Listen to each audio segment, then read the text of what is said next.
ईमान, तुम कब आई? बस अभी आई हूँ।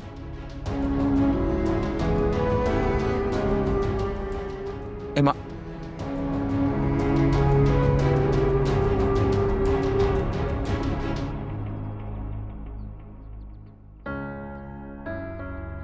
ये यहाँ क्या लेने आई थी? अब्बू की तबीयत खराब है, शायद उन्हीं का पता करने आई है। एक तो जब भी देखो तुम्हारे करीब आने की कोशिश करती रहती है, बहुत ही तेज है। लेकिन ये कुछ भी कर ले, मैं इसे तुम्हारे करीब नहीं आने दूंगी, समझे तुम?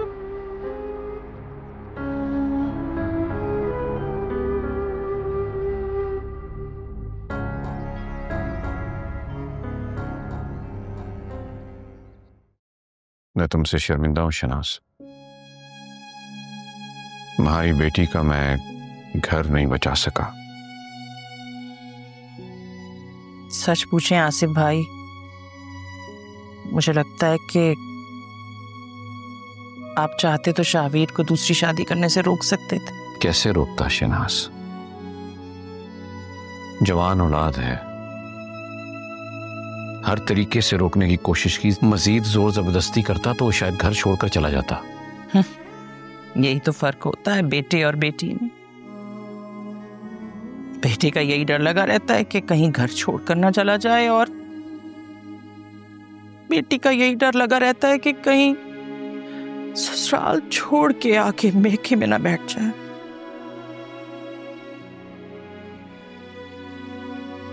आपको जो सही लगा आपने किया, लेकिन ना चाहते हुए भी हमारे साथ तो गलती हो गया ना आसिफ भाई।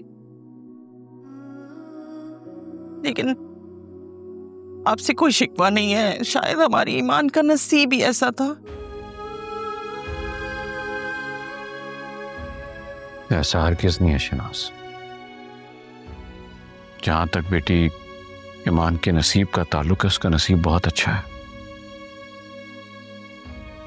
जानती है, उसी की वजह से तो मेरे घर में रौनक थी। जब से वो गई है मेरा घर सूना सूना सा हो गया। सब लोगों के होने के बावजूद घर खाली खाली लगता है। और जब से वो हमारी तरफ आई है, उसके अब्बू हर वक्त इसी टेंशन में रहते हैं। हमारी समझ में ही नहीं आता कि हम ईमान के लिए करें तो क्या करें। आप शाहवीर से कहें ना, या तो उसे मुकम्मल छोड़ दे या फिर से अपना ले उसे। ये दोनों चीजें मुमकिन नहीं है शनाज। जितना मैं ईमान को जानता हूं, वो कभी भी शाहवीर को माफ नहीं करेगी, और ना ही उसे छोड़ सकती है, क्योंकि दोनों अच्छी तरह जानते हैं कि उनका बच्चा है। अजीब कश्मकश की घड़ी में घिरे हुए हैं। आप शायद सही कह रहे हैं, लेकिन हमारी समझ में नहीं आता कि अब ईमान का मुस्तकबिल क्या है। अब ऐसे कब तक चलता रहेगा?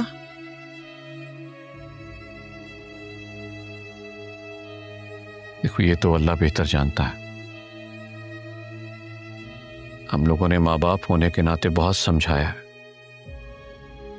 रही बात उन दोनों की, तो वो दोनों बच्चे नहीं है, बल्कि एक बच्चे के माँ और बाप हैं। मुझे लगता है कि फैसला आप उन दोनों पर छोड़ देना चाहिए। बाकी शनाज, जो अल्लाह को मंजूर। जी,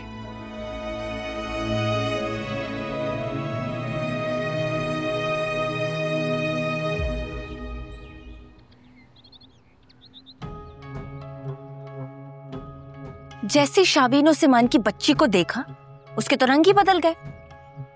मतलब पहले ना वो मुझसे मीठी ही मीठी बातें कर रहा था, फिर एकदम चुप हो गया। मतलब मुझे ये समझ में नहीं आ रहा, कोई इंसान इतनी जल्दी कैसे बदल सकता है। मानूर, तुझे मैं कब से ये बात समझाने की कोशिश कर रही हूँ, लेकिन तेरी समझ में ये बात नहीं आ रही। मर्द का दिल तुझे पता है कैसा होता है, कभी इधर कभी उधर। तुझे तो अपनी जड़ें मजबूत करनी है ना। देख, ईमान है तो उसकी बीवी ना, उसने शावीर को बेटा दिया है, तूने क्या दिया अब तक? क्या मतलब? तू कहना क्या चाहती है? मैं कहती हूँ जल्द से जल्द उससे मोटी रकम निकलवा ले। मुझे नहीं लगता कि हमारी अब दाल गलेगी यहाँ। ऐसा कुछ नहीं होता अम्मा। मेरी बात मान ले, कहीं तुझे पछताना ना पड़ जाए। एक नजर देखकर जो बदल गया ना, अगर उसके दिल में बाप की मोहब्बत जाग गई तो वो 1 मिनट लगाएगा तुझे छोड़ने में।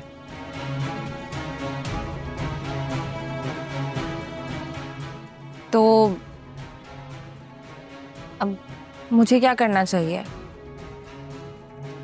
कोई भी बहाना बना और उससे बड़ी सी रकम निकलवा ले, जल्द से जल्द।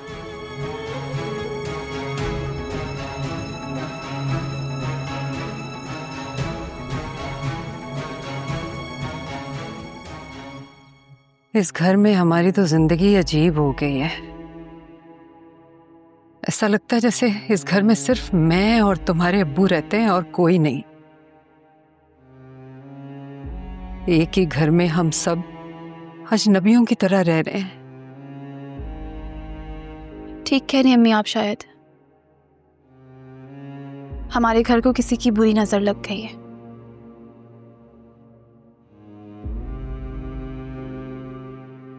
ये दोनों माँ बेटियां जब से इस घर में आई हैं, शावीर बिल्कुल बदल गया है।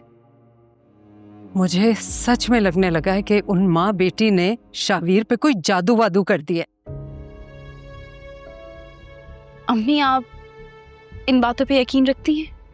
मैं नहीं रखती थी ईमान, लेकिन जब से मैंने महक को देखा है कि वो उनके पीछे लगी हुई इन कामों में, तब से मेरा यकीन और पक्का हो गया है।